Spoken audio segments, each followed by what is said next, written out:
I couldn't My hear you when I was bad. on it, or the other way. Can you hear me now? How about that? Can you hear me now?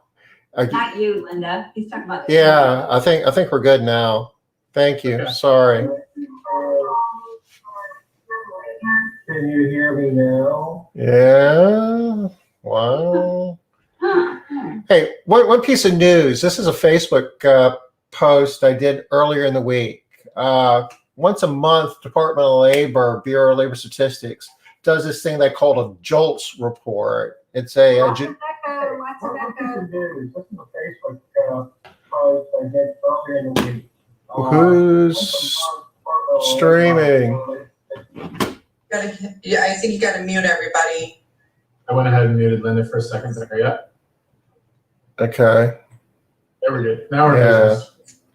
That it's they call it the job opening and labor turnover summary, and basically this report measures the number of job openings in the United States, and they've been doing it since 2000, and they set a record the other day with 9,300,000 job openings, and they break it down by various industries. Like retail trade has I don't know, almost 400,000. Leisure and hospitality has like 1.6 million. Other services are about 400,000. These percentages over here are the percentages of all jobs, both, you know, the open jobs divided by all jobs. And like some of these, like over here in this column here. Department of Labor, he's not sharing it. Oh, Yes. Oh, can you see this? no. No. Oh, well, they can see it on StreamYard. I didn't. Now I see the benefits of not being on Zoom. Okay. Well, wait a minute. I'll get this right. I swear to God, I'll figure this out. Okay. How about this? You're getting Now there. you can see it Wow. too. Okay. Yeah. So 9.3 million for the entire country. A lot of echoes, a lot of repeats. I think you've got two things going on. You've got your Facebook going on, Linda, and you got to close out your Facebook probably. Okay. Well, we knew this was going to be choppy. We're learning. So Linda, check it out. See if you can get out of the StreamYard version, get out of Facebook and just be on Zoom. See if that helps.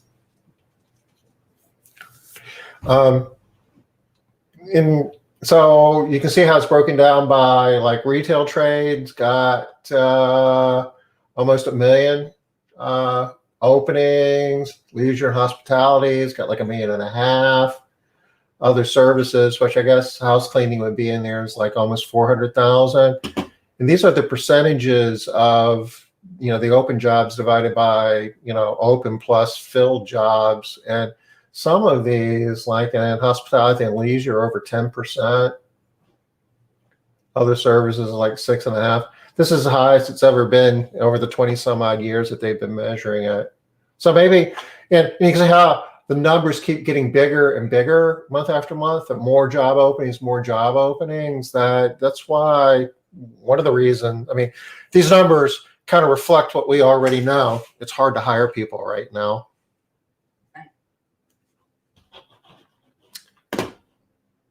Yeah, it's a challenge. But you know, it really doesn't make sense to me, Tom. If there are all of these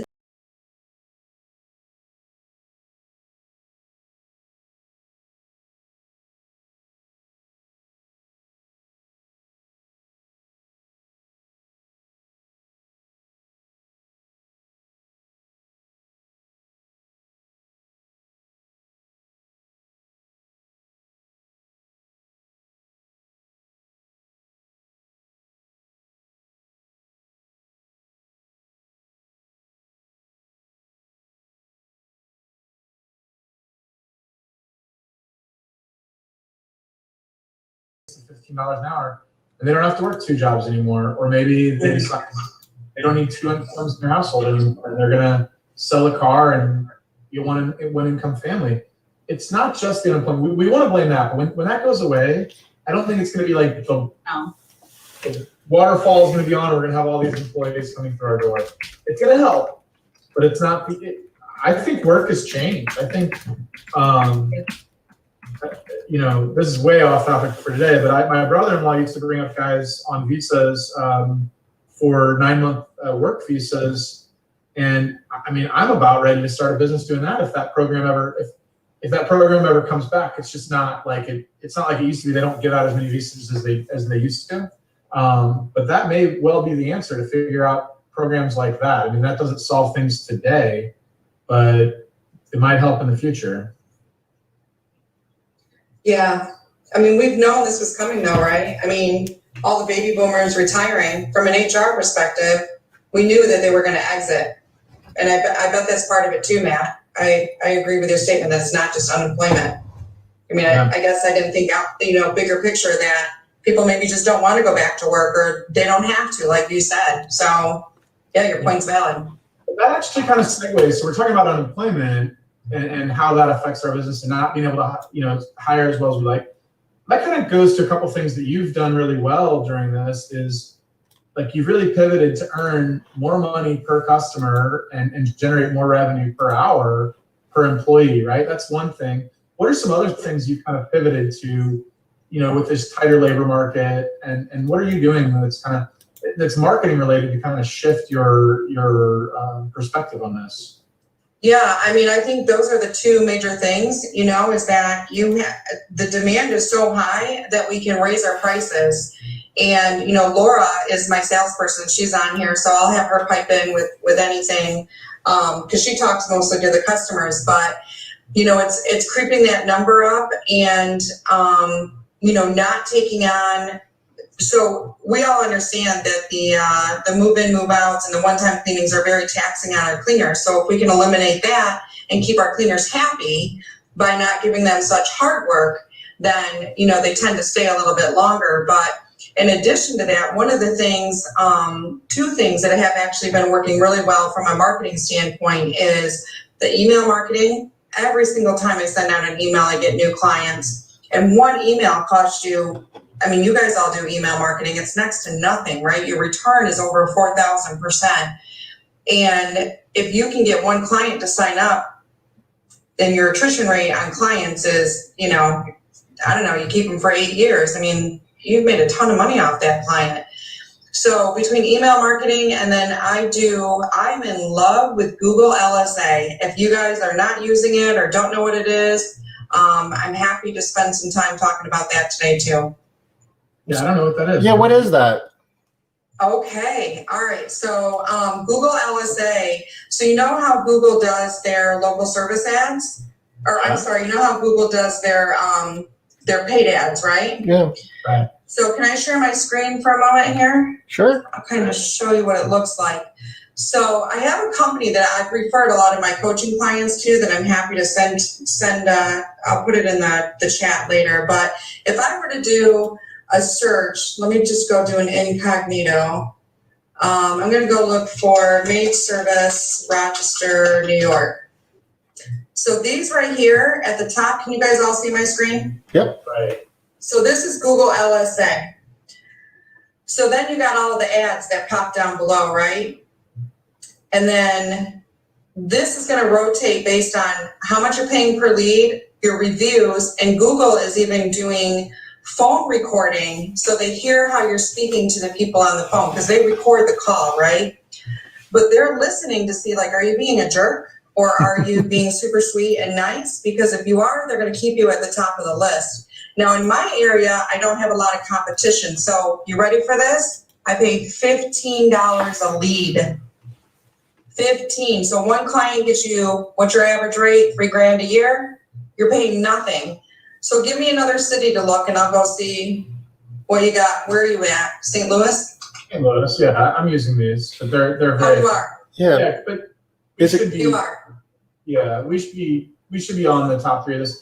But yeah, so I agree. This Google local services stuff is, I mean, honestly, it's such a leveler of the playing field, because like someone like my company can be really good at SEO, and like that takes a lot of game to be, like, we use the word game a lot. It takes a lot of skill to to really rank for us all the time. But man, you can rank for local service ads right away. So if companies aren't doing this and they're providing a good service, they're getting reviews, they're leaving money on the table. I'm glad you brought that up because I think a lot of companies do forget about this because they think it's so hard to win at Google. And Google leveled the playing field last year or 2 years ago 2018 when they made these for all the new categories and made it more available. I think we should all be spending money. Now I don't get it for $15 a lead. So you have to spend a little more, yeah. Like 40, but yeah, I mean it's still worth it. It's totally worth it. And I have my dashboard here. I can go in and see how much I'm spending every month. Here's all my lead information. I mean, these guys really, Search King should be paying me to talk about their service because everyone I talk to, I tell them it's like craziness. But so we do that, and then we do the email marketing. Do you want to dive into that a little bit? Sure. I do want to talk about one thing though, like this. I know you talked about it before, but you do this.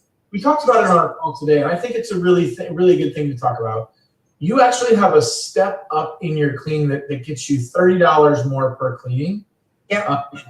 With really all they're just agreeing into is some add-on services, but you tack it onto their bill every single time, and then allow them to choose what they want. I think we should revisit that a little bit. I know you talked about it in the past. But I think higher tickets is, you've already got it in your slide. Go through your slide. Yeah, and you know what? I got it in here, but I think Laura, if you can pipe in, Laura is the one that sells it all day long, and she can tell you what she does, but while she's jumping on, I can kind of give you some background. So basically, we were getting people asking us, can you do organization? Can you do the laundry? Can you, take care of the dishes for us? So I said, you know what?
really increasing your top line revenue and profit margins by serving them better, by asking them what their needs are. And so it's not just salesy. It sounds like you're really doing this from a place of giving them the best service possible. So that's really a good tip from everyone that was listening to Laura, that she was describing, is that it's service-based selling. So I just wanted to fill that in. So Laura, I'm sorry, go ahead and continue. Yeah, so it's basically that. It's what I always tell Tina that I never enjoyed sales, but I love helping people. So really for me, really getting to know what they need and what's going to make them feel better and give them peace of mind, and that's what we do. And then in the end, when people do sign up for the premium or the VIP services, they just end up wanting more. So they sign up for the premium, which is an additional $25, $30. And then they say, oh, but can you do this? And can you do this? And we do give them discounts for being a premium. So that just gives it more value. So they do feel special too, because they're not paying full price for the bigger services. So interior window washing or interior appliance washing, etc. Yeah, that's awesome. So I guess, Tina, if you want to go back to the top of your slide deck, we kind of talked through, you said you want to talk about email marketing, because I think one of the big challenges is always balancing supply and demand. I mean, I don't think tomorrow we're going to wake up and find that we have the 5 extra employees that we wish we all had, right? That's not going to happen, but it's starting to happen. I'm starting to see some improvement in that in my business. Anybody else kind of starting to see some light at the end of the tunnel on that? We netted 2 additional employees last month. Am I the only one that making some progress? Well, we're doing better, but I mean, from my perspective, it's a full-time thing for me. And initially it was much more full-time than it is right now. Now I'm looking at the resumes that are coming in probably once a week, but I'm constantly recruiting. So always be recruiting, right? But I added on 3, 4, so 5 now in the past, I don't even know, since the last time we talked about the hiring and stuff, but my situation is different, right? Mine are independent contractors, so I can pay them a different rate. I don't know how it would be if I had employees. Okay. Yeah. Any traction? We've been building our staff here over the last several weeks, but that was after doing a significant salary increase. So I don't know if that was a shift in the market, or I think that's probably has more to do with the shift in terms of how we're addressing the problem. Cool. So you've seen that the wage increase did really address some of that, you feel like, and attract more people. That's exciting. Yeah. I mean, I feel like when we talked about that, I know that was a big shift. And so what did you do about your revenue to keep things in line? Did you go through and raise prices? Oh yeah, we've been doing some pretty aggressive rate increases, both on incumbent clients as well as quoting new jobs. I've got some rather significant, I guess you would call residential accounts that the rates are kind of locked in with contracts, but we've had some meetings and we're making some modifications to scope of work and bill rates as well to bring it in line. So even with contracts, we're going back and making modifications. That's great. All right, cool. Yeah, that is super cool to hear, Tom, because I'm still hearing from people, that they can't raise rates, they're still afraid, etc. But if you're able to make changes to contracts, that really needs to give people that extra bit of, come on, y'all, you can do it. You can do it. Yeah. I mean, are you guys experiencing your schedules are just so full you can't take on the one-times and monthlies? Oh yeah. Yeah. Yeah, because we stopped. I get yelled at by Laura because I will book a one-time job because I feel so bad, and she's like, "What are you doing?" I'm like, "Sorry, but we really can't." But we keep cranking up that price. Matt just gave me some information today. And I talked to Laura about it, and I think we're going to do the same thing. I mean, the demand is there, and people are getting mad at us. But I'm like, we just can't do it, And I'm happy to share what we talked about. So we did a little bit of one-on-one stuff today, and really went over like some strategies that I put into place. And really the main thing is that you have a base rate that's like your weekly, maybe that's $50, $60 for biweekly, $70 for monthly. So you're really tiering it up, and encouraging, people to spend their money towards the services you want. And then like we're at $75 plus per hour for one-time work if we can fill it. That's one thing we talked about. The other thing we talked about was enforcing skip charges to discourage people from, skipping cleaning and expecting the same level of service the next time, because you're going to have basically more time that's going to go into that clean. So my friend Warren, who probably doesn't watch the show, really pushed me on this, and he's doing $50 skip rates. I can't imagine Warren watching this, but if he is, Warren, thank you. You encouraged me to do a bigger skip rate. And then obviously like same day cancellation fees at full price, or at least your minimum price. So for us, about $150 is what you'll view cancel on us with less than 24-hour notice. We consider that, basically we need to recoup the full fee. So, I hated doing fees, and we've lost some customers because of it. But again, just filling them with customers that are paying more and spending more. So I think that's worth taking note of, is that you have a little bit more power than you've had in the past. Don't go crazy with it, because it's always about balance, but this is a great opportunity to correct some of those things. So I guess it's probably a good time to let you do your slideshow and then talk about the email marketing, so we stay on track though. Yeah, no, I love it though. It's good info. So we talked about Google LSA, networking. So we do BNI, if you guys are familiar with that, Business Networking International. And then my next source of revenue is the email marketing. So I would say, Google LSA and email marketing are probably always going to be tied. Actually, all three of these, like they all generate most 99% of my business besides word of mouth. So I'll dive a little bit into the email marketing. And, there was a time when people would say that email marketing is dead, and I would say that's wrong. It's incorrect. People look at their emails all day long, and even if it's going into your general one, if you get a headline, like a really good headline that's going to work to catch somebody's, like, you got to stop them from scrolling, right? We're going to stop them in the tracks. It's the same thing with social media. Is that if you get a really good headline, you can get people to open up your email and they want to hear from you, right? So think about the last time you went to book some type of service and you ran out of time or whatever, and you're like, oh man, I need to call that person. And then all of a sudden they call you and you're like, thank you for calling me. Because, we get busy, we forget, but we still want to have that service or, something happen. So this information came from HubSpot, by the way, so I didn't make it up, but 59% of marketers say that email is their biggest source of return on investment. So we talked earlier about like, what is the cost to send out an email versus your actual return on investment?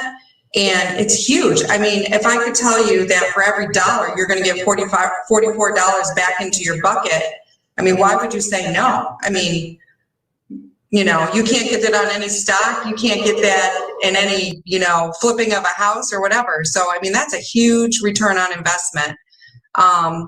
And for me, email marketing is easy because I've been doing it for so long. But one of the things that I found is a challenge for people is they don't know what to tell their clients, right?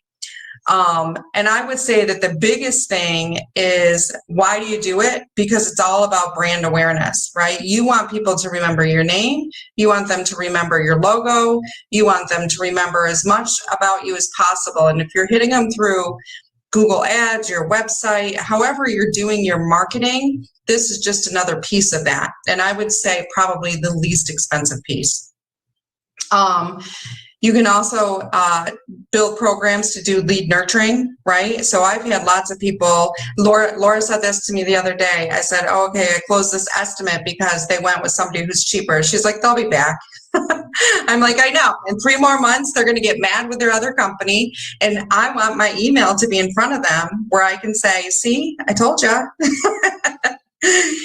I have a question. Yeah, of course. So one of the things that you said earlier was that you have to get them to stop scrolling. And so you Yeah. have to have a really catchy headline. What do you mean? What's a catchy headline? Yeah, so here's a really catchy headline that segues right into my next one. I know this is kind of small, so I apologize, but like here's one. I put a headline that says, "Why most cleaning companies suck." Well, Yeah, would you stop? You would be like, "Whoa, I gotta go and see what this is all about," right? And then another one that got a good opening rate was, "Are you making this mistake?" And they're like, "Well, what mistake am I making?" So you're making them question themselves. Yeah. And you can do like a really good headline and then a sub headline, right?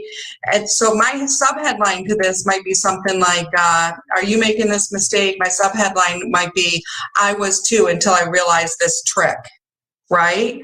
So then it kind of piques their curiosity to say, "Oh, I need to open this email and find out what it's all about." And what this email, this "Are you making this mistake?" is all about is hardwood floor cleaning. So that's what that email is about. Mhm. And it tells them how to take care of their hardwood floors and not damage them. Okay, good. Yeah. And so I wanted to put on here like what different open rates are. And if people aren't doing emails, it's probably not going to mean anything to you. It's going to be foreign. But if you are doing emails, then these numbers, these open rates, to blow my own horn, is amazing. On average, our industry average is 0.2%. I don't know if you can see that. Or 2%, I apologize, right here is the industry average. And I'm getting 22 to 17% open rates, and then they convert, right? You get a 10% click through, 6% click through. Again, industry average is 4%. That's what you want when you're doing your email marketing. And one thing I always say about email marketing too is that if you're new to it, don't expect that the first time it's going to work. It's like anything that you're doing new, right? It should work, especially if they were shopping already for house cleaning service and that's how you got their name. But if it's not working, it's just about building that brand awareness. And then that's it. That's all I had on the marketing on the email. We do offer email marketing, done for you email marketing services. You get 2 emails a month with the headline and the pre-header. It's $147 a month, and you do a 12-month subscription. So if you want to do emails, but you're not very good at writing, because writing is what takes the longest time. And What if you're about the list? Do they have to, I mean, how big of a name do people, or how big of a list do people need to have to make that worth their while, Tina? I mean, if they only have 100 people on their email list, does it make sense for them to be doing this? I mean, if we go back to the math of the return on investment, 4,400, % return on investment. I mean, really all they need is one client out of that 100 to sign up for biweekly service, and they've had this service paid for the next, 20 years. Really. I'll speak to that as well. I mean, we don't have a huge list at Made Central, like for our email list. It's not, crazy big. Mm-hmm. And generally, I sent out an email last week about pay for performance, and it brought in four demos, and one of them closed. And, obviously that's a pretty big sale, right? So I agree. I think email, you have to, even if your list is small, you have to be sending them relevant information about your business and keep after it, because you do have the opportunity to catch them at the right moment when they're feeling the right amount of pain about a problem that they were already looking for, right? So you just have to kind of vary up the headlines, try and find the pain points that make sense. A problem that we solve in Made Central is pay for performance. That is something you do well in your business with your solos. You pay them well. Your rates, make sense and allow that to happen. So I think, it's just the right message, the right time, them feeling the right amount of pain, and you just got to be consistent. So you don't have to have a huge list, Liz. I think that's borne out, that bigger lists, can make you more money. Obviously, the bigger the list, the more dollars in, the more dollars out, right? So, keep at it over years. You could end up, if you're getting 20 leads a month, over a couple of years, you've got a 1,000-person list eventually, So it'll go Still grow. And do you, so it looks like you recommend that they send out 2 emails a month, Tina? Is Yeah. it like a certain day of the week? What do you do that? Yeah, so to your point, like I've done a ton of research on like the impact that email marketing has in different industries, right? So in our industry, in the service industry, people really don't want to be bombarded, right? Me particular, my business, I don't like to do any like coupons or discounts or sales. So that's not what I'm sending out. What I'm sending out is like an educational piece, and then I'm sending out something that tells them about what's going on in our business, or something in the neighborhood, whatever. Usually it's some type of educational piece that says, hey, how to get rid of mold, or do you think it's too costly to have a cleaning service? This is why, I can show you why it's affordable. So I typically always use some type of education piece, but I have found that more than twice a month just doesn't work in the service industry. We're not giving out coupons, right? So we're not Bed Bath & Beyond looking for that 20% or whatever. And typically Tuesdays and Thursdays are the best days. All right, great. Yeah. And do you have a preference for like email program on MailChimp, Gmail, anything? So what I'm used to is I'm used to Constant Contact and Active Campaign. So Active Campaign is much more robust, right? You may not need all of the bells and whistles for that. Constant Contact, you can plug and play these emails easily, right? You have to do a little customization to your template, but once you get a template set up, you can just paste this information over and over again. And I think what's really important is making sure you have like a good call to action, right? So you can't just send the email and be like, well, call me. It's got to be like, hey, check out our new client portal, or we have a new client portal for our clients, or, we make working with us easy, text us or send an email to get in contact with us. So you brought up 2 different call to actions right there. One was email us and one was text us. Yeah. Which one do you tend to get more response to? I don't know the answer to that. Laura? Yeah, I mean, I would say that we equally get text messaging and emails at an equal level. People are much more into text messaging now, right? So like with Made Central, we have forced our clients to go into Made Central and text us through there. But I mean, I guess I don't have a clear answer on that, but I would say they're equal, Isn't the thinking that more and more of it's moving to texting, that texting's more popular now than it used to be? Yeah, I think texting is more popular, but I'm not going to take away from the fact that emails still work, right? Emails are still, people still look at them. People have been trying to kill email for a long time, but it's still a viable marketing channel. Yeah. And You're still getting business. And even text messaging. I mean, I was talking to Matt earlier, and I'm like, I don't know, I got like 35 unanswered text messages. So even text messages are getting to the point of the email marketing, right? So emails, how many emails are on your email? I mean, probably 40-some thousand, I can imagine. So that's exactly the point of like making sure your email has a headline, or your whatever you're doing for marketing, your social media has a headline that stops them from scrolling. Right? If you don't have a good headline, forget it. They're just going to keep going. Like, hey, get your $50 off. Most likely, I don't want a coupon customer. But if that's what you're doing and somebody rings the phone, then that's a good tactic. But, Marketers do kill everything though. And so if you're going to use text for marketing, you have to be like, it has to be like engaging. It's got to be different than email. It's got to be like, almost like a question, like, hey, this is Matt from Better Life Maids. Are you still struggling to keep up with the house? We've got a great program going on right now if you still need help.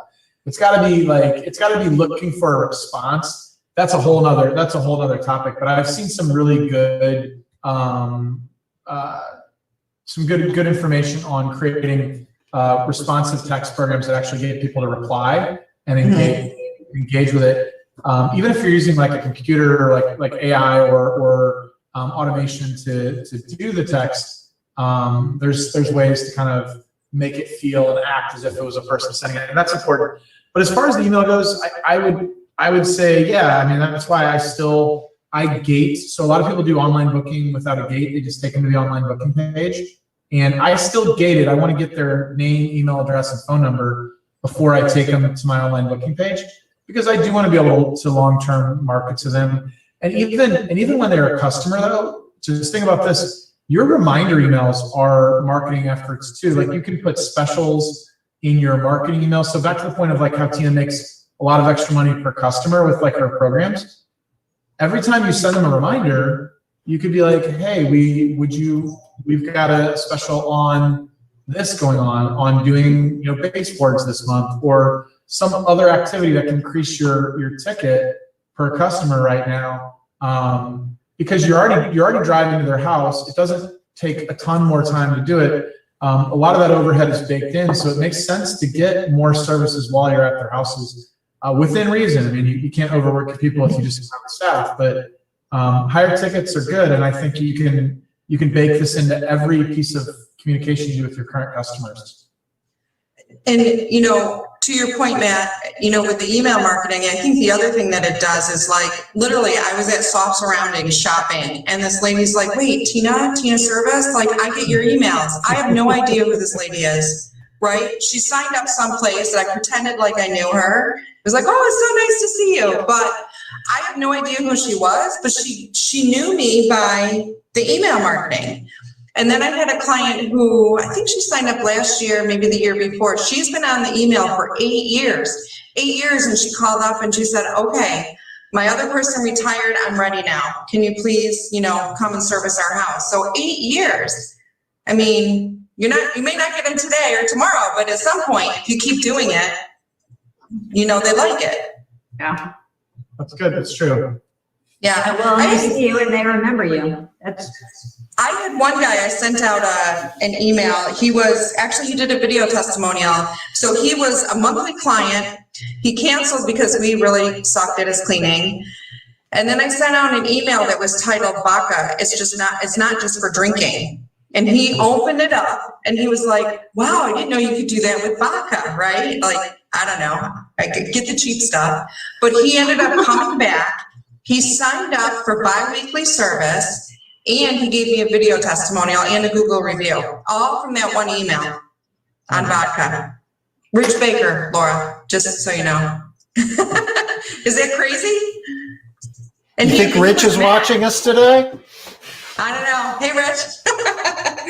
I mean, he canceled service. He was not happy, and then he came back because he was like, your email did it for me. I was like, wow, okay. Thanks. Yeah.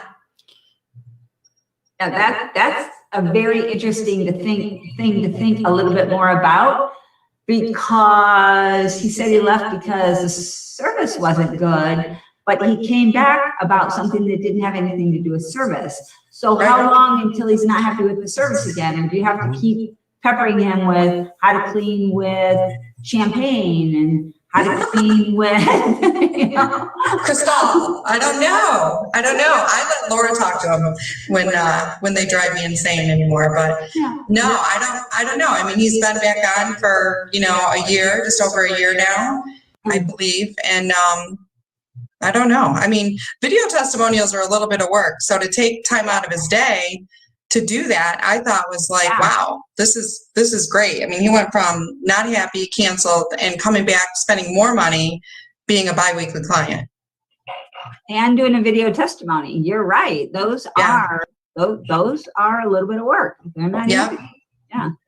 Exactly. We have about 10 minutes left. We want to open up questions to the people that joined us today. So do some live coaching with people that have joined us now. Is that sort of the plan? That is the plan. I mean, we've got Linda is here. How are you today, Linda? I'm doing very well, thank you. This is a different. I'm just absorbing it all. This is a different experience than watching it on Facebook, isn't it? Mm-hmm. because normally I'm trying to really quickly type something and then I miss my window of opportunity, so this is different. Linda, where are you from? Where's your business? Midlothian, Virginia, just Okay. outside of Richmond, the capital. Yeah. We have a couple of Made Central users from Richmond. You're not one of them, right? You're not on the platform. So, okay. No, Sorry. but I grew up in Fredericksburg, so I'm familiar with the area. How is your balance of marketing and clients going right now? Well, to be very frank, I'm not really doing any active marketing other than clients referring me, and then in my community, neighborhood community, Facebook page is very active. So I'm getting a good number of calls just sitting here, and I'm kind of in a comfortable spot for a moment and catching my breath because I need to tackle getting new hires before I can really take on a whole bunch of new clients. I am getting a lot of one-time cleans because the market here for real estate is through the roof and people are buying and selling right and left. And I use these one-time cleans to fill in any blanks. Agreed. It's all true, yeah. Mm-hmm. And I am turning some to becoming clients. You know, it's not a high rate, but I figure 2 out of 5 is not too bad. No, that's great. Oh, that's Great. awesome. So Yeah. Laura has a really good way in converting those one-times into recurring clients. Do you guys, first of all, do you guys want to hear it? And Laura, do you want to share how you do that? Okay. Because they call for monthly or one time, and I'm like, no, sorry, I want to hang up the phone. But she converts them into like recurring service. I'm like, how'd you do that?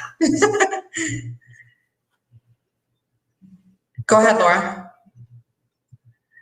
Hi, can you hear me? Yeah. Yes. Yes. So, yes, we get a lot of the one times. We get a lot of clients that just really don't know what they want. They just know that they need help. So the more you hear them, the more you know if they will actually be a potential recurring client. I try to tell them what our objective is as a cleaning company, and it's, first of all, to get their home in the best conditions possible with that deep cleaning. But then I tell them a little bit about the maintenance part. So it could be a month, it can be 3 months or more until they need another deep cleaning. And that's where you don't want to get back to that initial pain point why you're calling us. You really want to get your home in the best conditions possible and maintain it. And normally they don't have the time to do so. So I wouldn't be able, I wouldn't be able to say like a specific script on how I would do that, but it's just basically letting them know why they would need the maintenance. So whether it's with, we're currently not doing any offers or promotions, and they still sign up for the recurring just because they understand that they don't want to be back at that initial point again. And how convenient it is. And I sometimes say that, for example, you're getting your deep clean, your initial deep cleaning, and you would get a discount as an existing made for time client. So you would get a lower price for your recurring service. We're very flexible. I tell them about how our customer service works, what benefits they would get from our company, how we work as a company, which is very different from our competitors in the area. And that's really how I engage them to make a relationship with us. I tell them what to expect or what they can expect from us. When you say, Laura, you say that you operate very differently than the other cleaning companies in your area. What do you mean by that? Normally our clients come and ask us for an hourly rate, and we don't work on an hourly rate. We work depending on the square footage or the areas or just what they need specifically. And I tell them that really affects the quality and the time that the cleaners take. So a lot of these clients are coming from other companies and they say, there's no detail, there's no quality. I call this company and they either don't show up. So they have a lot of issues with the back end part where they can't get anyone to to take their call or help them, yes. And also it's because of the way that we quote the jobs. So it's by the job, it's by square footage. We're very flexible. And the cleaners are also not getting paid on an hourly rate. So that also makes a difference. And a lot of our clients love that. So they always ask for our background, how long we've been in the industry, how we work with our cleaners. So it's more information regarding the way that we work on the back end. I'll piggyback on that too, Liz. We try to be as transparent as possible with our clients because, you know, we're pretty selective on who we add on as clients too. You know, I'm not afraid to say no to a client that's not pleasant. But we try to be very transparent because, you know, my whole objective for owning this business was to be able to provide great paying jobs to cleaners who need flexibility in their schedules and don't have to be afraid of losing their job because they have to take their child to the doctor, right? So we offer, I mean, if you want to work 3 days a week, it's not ideal for us, but we will do it. Or if you want to, you know, take a half a day or whatever, like they can make their own schedule. There's some parameters around it, but we always try to tell our clients, listen, this is how we are working with our cleaners. And this is why, in my experience and in our area in Rochester, you know, why we have longevity of cleaners and clients is because we treat them very well, we pay them very well, but we also we're looking for clients who are committed to cleaning. We're not looking for one and then skip and then I'm going out of town and I'll be back, I'll do 3 weeks. No, I'm not your company. Like, you have to go find something else because my cleaners are very used to this routine, you know? Right. So we're very transparent with them, at least, you know, from my perspective, I feel like we're transparent. I don't think a lot of cleaning companies in our area do that. I think they just kind of go, here's your price, this is what you're going to get. But I want to make sure that we got good clients too. Because their problem becomes my problem, and I don't want it to become my problem, right? That's so true, right? Yeah. And actually, they've become probably Laura's problem. Yes. Yeah. I'm like, Laura, you call because I can't do it. I'll fire them. And really, how good of a job are you doing at creating an enjoyable workspace for your people if you're taking on clients that are, as you put it, not pleasant, right? Right. So I can see how that's a good priority for you guys when you're doing your sales calls. Yeah. Yep. We are sneaking up on the top of the hour.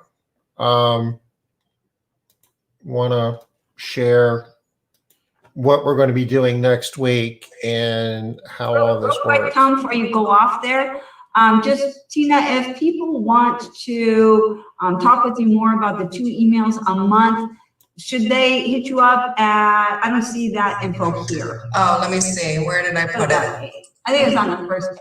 There it is. There we go. Yeah. We'll drop that into Facebook as well. Okay, thanks, Tom. Yep. You can always go to the website and stuff too, Made for Time. But yeah, I mean, the email marketing works. So I have 14 years. Well, it does too. Yeah, exactly. Yeah. Yep. Awesome. Do you want me to stop the share now? That's okay. Okay. It gives us something to look at while I try to find The schedule for next week. Us four ladies aren't good enough, Tom. Come on. we're gonna get this eventually. I'm gonna take over the share for 1 second here. I'm gonna let's see. I'm gonna bring up Made Central Academy for us real quick. Hey Matt, I got it here, dude. Okay, What's up? I got it here. You got it. All right, cool. It's just go to thebasecentral.com. There's a link here that says Academy. And if you scroll down. Tom, you're not sharing. Yeah, I am actually. I'm just not sharing with you guys. You're important too, Tom. Okay, hold on. Da-da. I don't know where Christy is. Is Christy in Zoom or is she in? No, I wonder if she jumped off maybe. I don't see her on here anymore. Okay, I completely lost the toolbar now. Wait a minute. There we go. Tom, I have to tell you, it's pretty fun for me to see you at a You're loss. loving this, aren't you? I've You've got got it. You drive. So you can talk about it, but I've got it up for you. No, you're good. Go ahead, man. So yeah, we're creating Made Central Academy. There's going to be a lot of great resources here. So first off, what we want you to look at is you can go and add all of the Smart Business Moves to your calendar. So next week we have, I don't know who Monday is. I haven't put it on yet. Liz, you'll have to fill me in. Sean Hill from Nice. Paul Solid for Monday. Is on Monday. Yep. All right. So we got Paul on Monday, and then Sean from Nice Job. You are not going to want to miss either one of those. But I'm really excited. I'm a big fan of Nice Job, so I'm not going to get into that too much today. But this is going to be an incredible week coming up. Great shows. You can subscribe to the calendar, and when you do that, you'll actually get reminders for all the events, and it'll give you a link to join us live, so you can get live coaching. Sean or Paul next week can really, maybe deep dive into some issues you're having. So you really want to be on those shows for those. Plus, there's going to be giveaways for most of the shows that are available to the live guests. Also, you can join in our Facebook community just to kind of get tuned in to what's going on. And last but not least, this is coming up here pretty soon.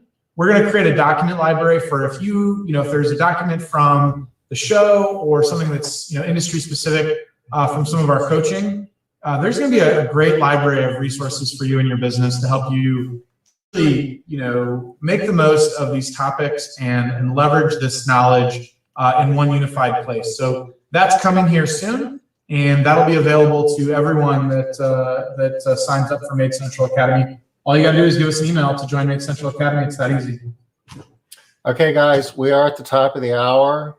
Tina, Laura, thank you. Linda, thanks for joining us. Thanks, Laura. Thank you, everyone. See you tomorrow, Linda. Okay, take care, guys. Bye. Bye.